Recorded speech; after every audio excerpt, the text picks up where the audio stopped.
પતંગ લઈ લો ઉત્તરાયણ નિમિત્તે પતંગ લઈ લો બોબિન લઈ લો મસ્તી વાળું ભોપું લઈ લો આપણી પાસે છોટા ભીમ છે આપણી પાસે ડોરેમોન છે આપણી પાસે મસ્તી વાળો છોટું મોટું છે આપણી પાસે ઓગી છે આપણી પાસે પબજી છે પબજી રમતા ની નકર તમારો વિનાશ થાય એ પતંગ લઈ લો મસ્તી વાળું ભોપું લઈ લો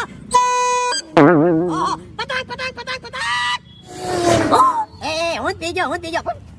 એ ભાઈ તારી પાસે હું છે આપણી પાસે સાહેબ બોબિન ફિરકી બધી જ વસ્તુ છે તમારે શું જોઈ છે કઈ બોબિન છે મારી પાસે અગ્નિ છે મારી પાસે મોદી મરઘો છે મારી પાસે સાકળ આઠ છે મારી પાસે મહાસાગર છે તો તારા હિસાબે મારે શું લેવાય તમે કઈ રીતના ખેંચો છો આવી રીતે કઈ રીતના ઓકે ટીચકા કઈ રીતના મારો છો અને લચ્છા કેમ બનાવો છો એક કામ કરો તમે મોદી મરઘો લઈ જાઓ મોદી મરઘો યસ આવું છે એ છે ઉત્તરાયણ સ્પેશિયલ પાણીનો લોટો યસ પાણીનો લોટો ઉત્તરાયણમાં તમે આપણે પતંગ ચગાવતા હોય ઉત્તરાયણમાં પતંગ ચગાવતા બીજા દિવસે શું થાય છે આપણે કાળા